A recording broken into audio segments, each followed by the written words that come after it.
సుమన్ టీవీలో మీ business promotions కోసం ఈ కింది నెంబర్ను సంప్రదించగలరు.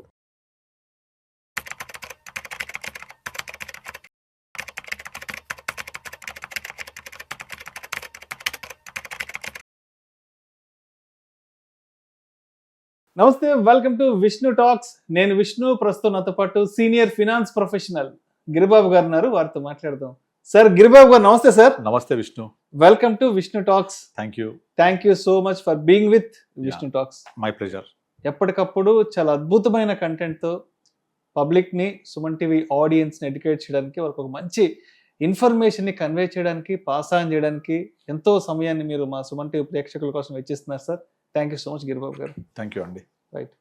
సో అయితే గిరిబాబు గారు, ఈ వీడియోలో పర్టికులర్గా మనం మల్టీ అసెట్ ఇన్వెస్ట్మెంట్ ఫండ్స్ గురించి మాట్లాడదాం.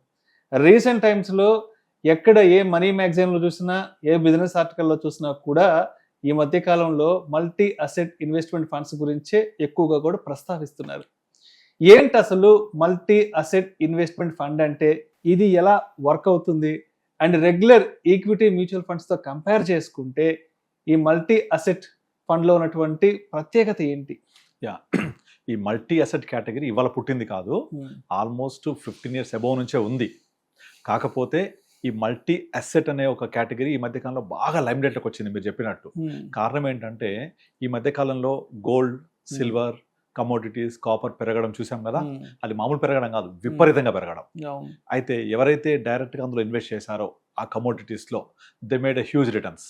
కానీ ఇక్కడ ప్రాబ్లం ఏంటి, ఎగ్జాక్ట్లీ అందరు కూడా రైట్ టైంలో దాన్ని ఎగ్జిట్ కాలేకపోయారు. సిల్వర్ కరెక్ట్గా 4.2 lakh టచ్ అయిన రోజు, ఆ రోజు నేను ముంబైలో ఉన్నాను. శుక్రవారం మధ్యాహ్నం 3:30 ఆ టైం టచ్ అయింది ఈవినింగ్. కానీ అప్పటికి మన మార్కెట్ క్లోజ్ అయింది, పడతా ఉంది. నెక్స్ట్ డే శనివారం కమోడిటీస్ మార్కెట్ క్లోజ్, మన మార్కెట్ క్లోజ్ ఉంది. ఆదివారం బడ్జెట్ రోజు మన మార్కెట్స్ ఓపెన్ ఉన్నాయి, కానీ ఇంట్రెస్ట్ మార్కెట్ క్లోజ్ ఉంది. సో మనం అమ్మడం జరిగేసరికి సండే క్లోజ్ ఉన్న ఎనేబుల్ లేవు ఆ రోజు. మండే అంటే శుక్రవారం పడుతున్న మార్కెట్లో విత్డ్రా చేసేప్పటికి మండే అయింది. ఈ లోపల శుక్రవారం రాత్రి, శనివారం సినిమా అంతా అయిపోయింది. ఆ 4,20,000 నుంచి 3 లక్షలకు వచ్చేసింది గోల్డ్, సిల్వర్. గోల్డ్ కూడా అదే విధంగా కిందకు వచ్చింది. మరి దీన్ని ప్రాఫిట్ బుక్ చేయలేకపోయాం కదా. సో ఇలాంటి ప్రాబ్లమ్స్ లేకుండా, అలా పరిగెత్తినప్పుడు నేను పరిగెడతాను, పడిపోయినప్పుడు నేను పడిపోతాను అనే ప్రాబ్లం లేకుండా మల్టీ అసెట్ అలొకేషన్ ఫండ్స్ ఒక కేటగిరీ ఉంది.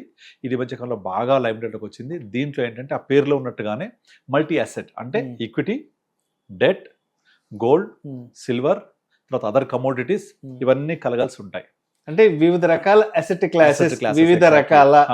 ఇప్పుడు మనం నార్మల్ గా మేము యాజ్ ఎ ఫైనాన్షియల్ ప్లానింగ్ గా చెప్పేది ఏంటంటే, asset allocation is very very very important. Asset allocation, don't keep all eggs in one basket. కొంతమంది తీసుకెళ్లి మొత్తం అంతా రియల్ ఎస్టేట్ పెట్టేస్తారు, కొంతమంది తీసుకెళ్లి మొత్తం స్టాక్స్ లో పెట్టేస్తారు, కొంతమంది తీసుకెళ్లి మొత్తం ఎఫ్డీస్ చేసి కూర్చుంటారు. ఇవన్నీ కరెక్ట్ కాదు. అసెట్ అలొకేషన్ చేసుకోవాలి. ఈ అసెట్ అలొకేషన్ చేయలేని వాళ్లకు this is one of the good category. అలా అని నేను మళ్ళీ చెప్తున్నాను, ఈ మల్టీ అసెట్ ఫండ్ ఏమి భారీగా విపరీతంగా అన్నిటికంటే ఎక్కువ రిటర్న్స్ ఇస్తుందని చెప్పడం నా ఉద్దేశం కాదు. ఇక్కడ ఏంటంటే, మల్టీ అసెట్ అలొకేషన్ అనేది మీకు పోర్ట్ఫోలియో బ్యాలెన్సింగ్ అవ్వడానికి చాలా హెల్ప్ అవుతుంది. సపోజ్ ఇప్పుడు బుల్ మార్కెట్ ఉందనుకోండి, బుల్ మార్కెట్ అంటే ఏంటి, nothing but equity market. Equity బాగా పరిగెడుతుంది, కానీ ఈ ఫండ్ ఈక్విటీ ఇచ్చినట్టుగా ఇవ్వదు. ఎందుకు ఇవ్వదు అంటే, ఇందులో 35% ప్లస్ డెట్, గోల్డ్, సిల్వర్ ఇవే ఉంటాయి.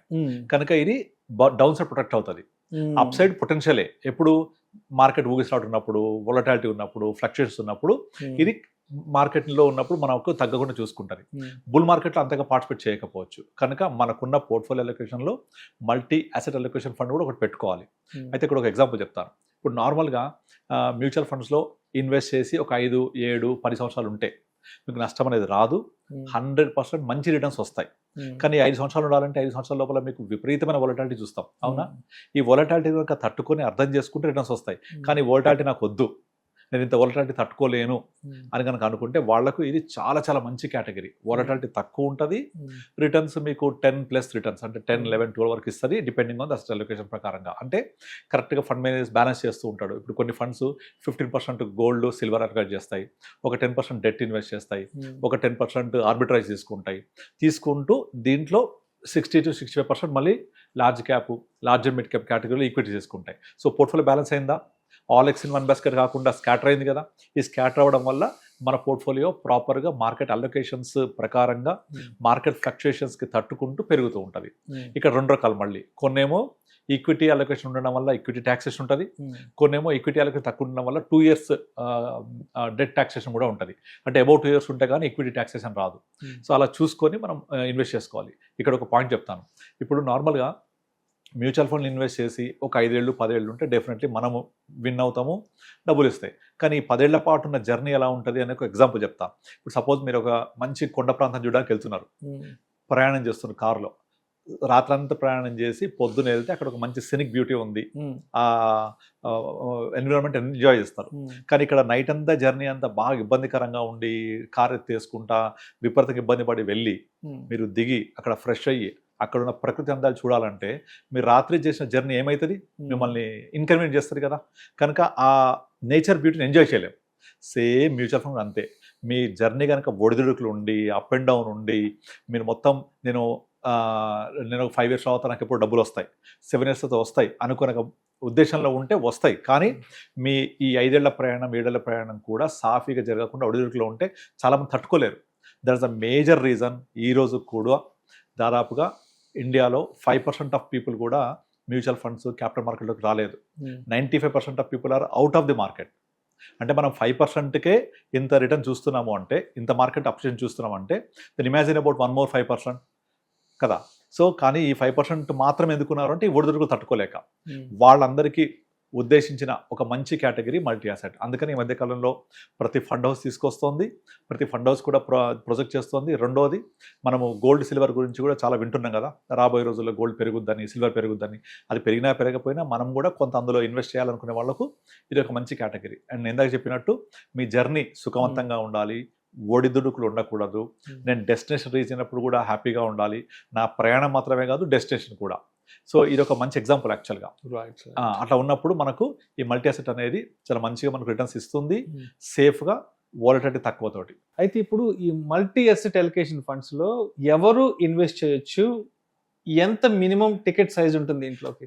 మామూలుగా మ్యూచువల్ ఫండ్లో 5,000 మినిమం ఇన్వెస్ట్మెంట్, ఇందులో కూడా 5,000 పెట్టవచ్చు. కానీ 5,000 అనేది దాని ఒక ఇన్వెస్ట్మెంట్ అనకూడదు. ఎందుకంటే ఏ ఇన్వెస్ట్మెంట్ చేసినా మన గోల్కి అసైన్ అవ్వాలి, మన నీడ్స్కి అసైన్ అయి ఉండాలి, మన టార్గెట్ అసైన్ అయి ఉండాలి. కనుక నేను ఇందులో సిప్ చేసుకోవాలి, నాకు ఒక 10 years తర్వాత మంచి వెల్త్ క్రియేట్ కావాలి, కార్పస్ క్రియేట్ కావాలంటే వాళ్ళు పెట్టుకోవచ్చు. మినిమం 5,000 నుంచి స్టార్ట్ చేసుకోవచ్చు, ఎవరైనా ఇన్వెస్ట్ చేసుకోవచ్చు. ఇక్కడ కూడా సిప్ మోడ్ ఉంటుంది. సిప్ మోడ్ ఉంటుంది. సిప్ లో చేసుకోవచ్చు, 1 time చేసుకోవచ్చు, 1 time ప్లస్ సిప్ చేయొచ్చు, లాంగ్ టర్మ్ చేయొచ్చు, షార్ట్ టర్మ్ చేయకూడదు ఇందులో, ఎందుకంటే ఒడిదుడుకులు ఎక్కువ ఉంటాయి, ఈక్విటీ నేచర్ ఫండ్ కాబట్టి. సో మీరు ఒక 3+ years 5+ years ఉంటారంటే హ్యాపీగా ఇన్వెస్ట్ చేసుకోవచ్చు. ఇప్పుడు దీంట్లో విత్డ్రాలు రిడెంప్షన్ ప్రాసెస్ ఎలా ఉంటుంది? నార్మల్ ఫండ్ లాగే ఇది కూడా డిఫరెన్స్ ఏం లేదు. ఒక టాక్సేషన్ డిఫరెన్స్ ఏంటంటే ఆ ఫండ్ యొక్క నేచర్ ఈక్విటీ అలొకేషన్ ఎక్కువ ఉంటేనేమో ఈక్విటీ టాక్సేషన్ అంటే long term capital gain tax వర్తిస్తుంది. ఆఫ్టర్ 1 year 1.25 lakh ప్రాఫిట్ పోను, రిమైనింగ్ 12.5% టాక్సేషన్. కొన్నేమో డెట్ టాక్సేషన్ ఉంటాయి.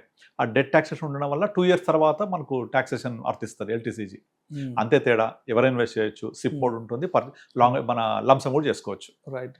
ఇప్పుడు దీంట్లో ఫండ్స్ అలొకేషన్ అనేది ఇది ఎవరు డిసైడ్ చేస్తారు, ఎవరు డిజైన్ చేస్తారు? ఫండ్ అలొకేషన్ ఇది రెస్పెక్టివ్ ఫండ్ మీద డిజైన్ చేస్తారు. వాళ్ళ యొక్క పోర్ట్ఫోలియో మనం చేసేటప్పుడు అర్థం తెలుస్తుంది, మనకు చెప్తారనమాట ముందే. ఫ్యాక్ట్ షీట్ లో ఉంటుంది ఎంత పర్సెంటేజ్ గోల్డ్ ఉంటుంది, ఎంత % సిల్వర్ ఉంటుంది, దానికి అనుగుణంగా రీబ్యాలెన్స్ చేస్తూ ఉంటారు ఎప్పటికప్పుడు. But any given point of time ఒక 60 to 65% మాత్రం ఈక్విటీ రిలేటెడ్ ఆర్బిట్రాజ్ కంపల్సరీ ఉంటుంది, టాక్సేషన్ పర్పస్ లో, స్టెబిలిటీ పర్పస్ లో. Remaining 30 to 35% minimum different assets like gold, silver, copper, తర్వాత ఈ డెట్ అలొకేషన్ ఉంటుంది అనమాట. Multi asset, different asset classes. అంటే ఇప్పుడు ఈ మినిమం అలొకేషన్ అనేది as per the SEBI mandate ప్రకారం ఉంటుంది, దాని రూల్స్, దాని రెగ్యులేషన్స్ ప్రకారం పర్ఫెక్ట్ గా ఉంటుంది. ఆ విధంగానే ఫాలో అవ్వాలి. అంటే ఖచ్చితంగా 15 to 20% గోల్డ్, సిల్వర్ ఉంటాయి అందులో. రైట్. సో ఇప్పుడు గోల్డ్, సిల్వర్ కూడా మళ్ళీ రీబ్యాలెన్స్ అవుతూ ఉంటుంది వాల్యుయేషన్ బట్టి. ఓకే. సో ఇప్పుడు దీంట్లో గోల్డ్ అలొకేషన్ కూడా ఉంది కాబట్టి మార్కెట్ క్రాష్ అయినప్పుడు, మార్కెట్ బాగా వాలటాలిటీ అవుతున్నప్పుడు ఈ గోల్డ్ అలొకేషన్ అనేది ఎలా పోర్ట్ఫోలియోకి సపోర్ట్ హెల్ప్ అవుతుంది? ఎప్పుడైనా సరే ఒకటి గుర్తుపెట్టుకోండి, ఈక్విటీ, కమోడిటీస్ రెండు ఇన్వర్స్లీ ప్రపోర్షనేట్ ఉంటాయి. మీరు లాస్ట్ 2 years చూస్తే ఈక్విటీ మార్కెట్ లిటరల్లీ అసలు ఏం గ్రో అవ్వలేదు, కంప్లీట్గా డెడ్ ఉంది, అసలు మార్కెట్ ఎక్కడికి మూవ్ అవ్వలేదు. బట్ ఈ లాస్ట్ 1 yearలో గోల్డ్ ఏమైంది, విపరీతంగా పైకి వెళ్ళిపోయింది. అండ్ ఈ లాస్ట్ 2 yearsలో, అంతకు 4 years ముందుకెళ్ళండి, అంతకుముందు 4 అంటే 2020 నుంచి 2024 దాకా ఈక్విటీ వన్ సైడ్ దిక్కులు చూడకుండా అప్రతాతంగా వెళ్ళిపోయింది ముందుకి 4 years. ఆ 4 years గోల్డ్ మూవ్ అయిందా? ఎక్కడ లేదు, అక్కడక్కడే కొట్టుకుంది. అంటే 20 నుంచి 2024 ఈక్విటీ మూవ్ అయితే గోల్డ్ కిందకి వెళ్ళింది, 24 to 26 ఏమో ఈక్విటీ కిందకి వెళ్తే గోల్డ్ పైకి వెళ్ళింది. రెండు కూడా ఇన్వర్స్లీ ప్రపోర్షనేట్ ఉంటాయి. గోల్డ్ కిందకి వెళ్తే ఈక్విటీ పైకి వెళ్తుంది, ఈక్విటీ కిందకి వెళ్తే గోల్డ్ పైకి వెళ్తుంది, ఇన్వర్స్లీ ప్రపోర్షనేట్. అప్పుడు మనకు ఇది పర్ఫెక్ట్గా వర్క్ అవుతుంది. ఇప్పుడు కంపారిజన్ విషయానికి వస్తే multi asset allocation funds versus hybrid and balance advantage అంటే ఏం చెప్తారు దానికి? అయితే మీకు హైబ్రిడ్ తర్వాత ఈ balance funds versus multi asset, అంటే multi asset is the best category. ఎందుకు అంటే మల్టీ అసెట్లో డెట్ కాకుండా మీకు గోల్డ్ సిల్వర్ ఉండడం వల్ల మీకు అప్సైడ్ పొటెన్షియల్ ఉంటుంది. వెరస్ హైబ్రిడ్ బ్యాలెన్స్లో ఓన్లీ డెట్ ఈక్విటీ రెండే ఉంటాయి. డెట్ ఎప్పుడు మనకు తెలిసిందే నింపాదిగా ఉంటుంది, ఒక 5-6% నుంచి ఇవ్వదు, రిమైనింగ్ అంతా ఈక్విటీ రిటర్న్ ఇస్తుంది. మరి ఇక్కడ అట్లా కాదు, ఆ 65% ఈక్విటీ ఇవ్వడమే కాకుండా మీకు ఇక్కడ గోల్డ్ సిల్వర్ అనేది ఎక్స్ట్రా కుషన్ మనకు రిటర్న్ జనరేట్ చేయడానికి హెల్ప్ అవుతుంది. రైట్. సో అందువల్ల when compare to hybrid, balance advantage and multi asset మూడు కంపేర్ చేస్తే multi asset is the best category in the recent scenario going forward also. Right. ఇప్పుడు ఈ multi asset allocation ఫండ్స్లో invest చేయాలి అంటే ప్రత్యేకంగా ఏజ్ క్రైటీరియా ఏదైనా ఉంటుందా, లేదంటే పర్టికులర్గా ఈ ఏజ్ గ్రూప్ వాళ్ళకి ఇది సూటబుల్ అవుతుంది, ఈ ఏజ్ గ్రూప్ వాళ్ళు దీనికి కొంచెం దూరంగా ఉంటే మంచిది అన్న పర్సెప్షన్ ఏదన్నా ఒక 2 కేటగిరీ పర్సెప్షన్? ఏముండదు, ఎవరైనా సరే ఇన్వెస్ట్ చేసుకోవచ్చు. నేను కనుక 3 to 5 years, 5 to 7 years అట్లా లాంగ్ టర్మ్ హారిజన్ ఉంటాను, 3+ years ఉంటానంటే ఎవరు ఇన్వెస్ట్ చేసుకోవచ్చు, ప్రాబ్లమే ఉండదు. ఒడిదుడుకులు తక్కువ ఉంటాయి, రిటర్న్స్ 10+ ఎక్స్పెక్ట్ చేయొచ్చు ఈజీగా. అండ్ అదేవిధంగా రిస్క్ అపిటైట్ విషయానికి వస్తే, సో రిస్క్ అనేది కొంత ఇట్లా లో లెవెల్ ఉంటుందా, మీడియం ఉంటుందా, లేదంటే కొంత అప్పర్? ఈక్విటీ ఉంటుంది కాబట్టి ఆ మేరకు కొంచెం హై రిస్క్ ఉంటుంది. ఈక్విటీ ఉంటుంది కాబట్టి ఒక 65%, రిమైనింగ్ డెట్ అండ్ కమోడిటీస్ ఉంటాయి కాబట్టి ఆ మేరకు రిస్క్ సబ్డ్యూట్ అవుతుంది. ఇది మోడరేట్ అని చెప్పొచ్చు, హై కాదు లో కాదు, మోడరేట్. సో ఇప్పుడు ఇన్వెస్ట్మెంట్ మోడ్ విషయానికి వస్తే, ఇప్పుడు మనం మ్యూచువల్ ఫండ్స్లో ఏదో ఒక 1000 రూపాయలు, 1500, 2000, 3000, 5000తో కూడా ఇన్వెస్ట్మెంట్ చేసుకోవచ్చు. అక్కడ ఎస్ఐపి మోడ్ ఉంటుంది. అండ్ అదేవిధంగా మ్యూచువల్ ఫండ్స్లో మనకి లంసమ్ మోడ్ ఉంటుంది. సో ఇప్పుడు మల్టీ అసెట్ అలొకేషన్ ఫండ్స్ విషయానికి వస్తే ఎస్ఐపి ఉంటుంది, లంసమ్ ఉంటుంది. ఎస్ఐపిలో 1000 చేసుకోవచ్చు, కొన్ని ఎస్ఐపిస్ 500 కూడా అలౌ చేస్తాయి. ఎస్ఐపి చేసుకోవచ్చు 500 నుంచి 1000, 2000, 5000 ఎంత చేసుకోవచ్చు. లంసమ్ కూడా మినిమం 5000 ఎంత చేసుకోవచ్చు, ఎక్కువ కూడా ఎంత చేయొచ్చు, ప్రాబ్లం లేదు. నో రెస్ట్రిక్షన్స్, ఎవరైనా చేయొచ్చు. It's a normal fund, no difference between any other fund. కాకపోతే ఈ మల్టీ అసెట్లో డిఫరెంట్ అసెట్ క్లాసెస్ ఉంటాయి. మనం ఏదైతే చేయలేమో అసెట్ అలొకేషన్ ఫండ్లో జరుగుద్ది, అంతే తేడా. సో గిరిబాబు గారు, ఇప్పుడు ఎన్ఆర్ఐలు అనేవాళ్ళు మరి మల్టీ అసెట్ అలొకేషన్ ఫండ్స్లో ఇన్వెస్ట్ చేయడానికి వాళ్ళకున్న బెస్ట్ పాసిబిలిటీస్ ఏమున్నాయి? ఇప్పుడు ఎన్ఆర్ఐస్ అనేది మల్టీ అసెట్లో చేయొద్దా చేయకూడదు అనేది ఉండదు. ఇప్పుడు మనకి ఇండియాలో ఎన్ఆర్ఐస్ ఇన్వెస్ట్ చేయాలి అంటే అన్ని కంట్రీస్ వాళ్ళకు అన్ని ఫండ్ హౌసెస్ అలౌ చేయవు. There are so many restrictions for US Canada పర్టికులర్గా. ఈ యుఎస్ కెనడా వాళ్ళు ఏ ఫండ్ హౌసెస్ అయితే అలౌ చేస్తాయో ఆ అలౌ చేసిన ఫండ్ హౌస్లో మల్టీ అసెట్ ఫండ్ ఉంటే చేసుకోవచ్చు. ఇప్పుడు కొన్ని ఫండ్ హౌస్ లైక్ సుందరం ఉంది, అలౌ చేస్తుంది ఎన్ఆర్ఐస్, పర్టికులర్ కెనడా యూఎస్ఏ చెప్తున్నాను. వాళ్ళు ఆ సుందరం మల్టీ అసెట్ ఫండ్ చేసుకోవచ్చు.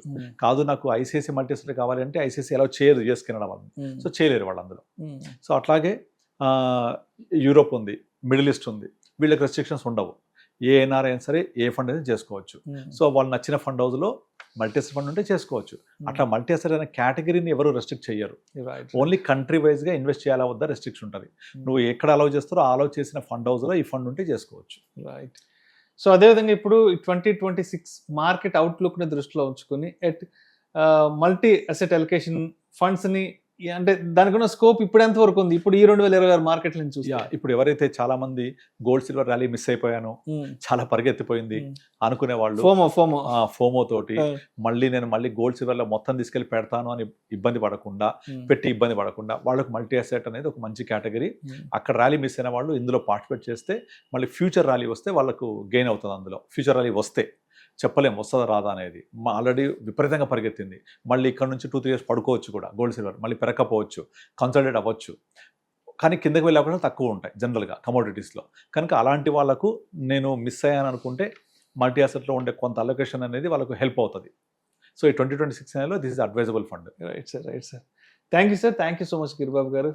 రీసెంట్ టైమ్స్లో బాగా బజ్ క్రియేట్ చేస్తున్నటువంటి మల్టీ అసెట్ అలొకేషన్ ఫండ్స్ అంటే రీసెంట్ టైమ్స్లో ఇందాక చెప్పినట్టు మనీ మ్యాగజైన్స్లో కానీ బిజినెస్ ఆర్టికల్స్లో బాగా బజ్ క్రియేట్ చేస్తుంది. సో ఈ అంశానికి సంబంధించి మన సుమన్ టీవీ ఆడియన్స్కి చాలా సింప్లిఫైగా సో మీరు సమాధానం ఇవ్వడం జరిగింది. Thank you so much Giribabu garu. Thank you.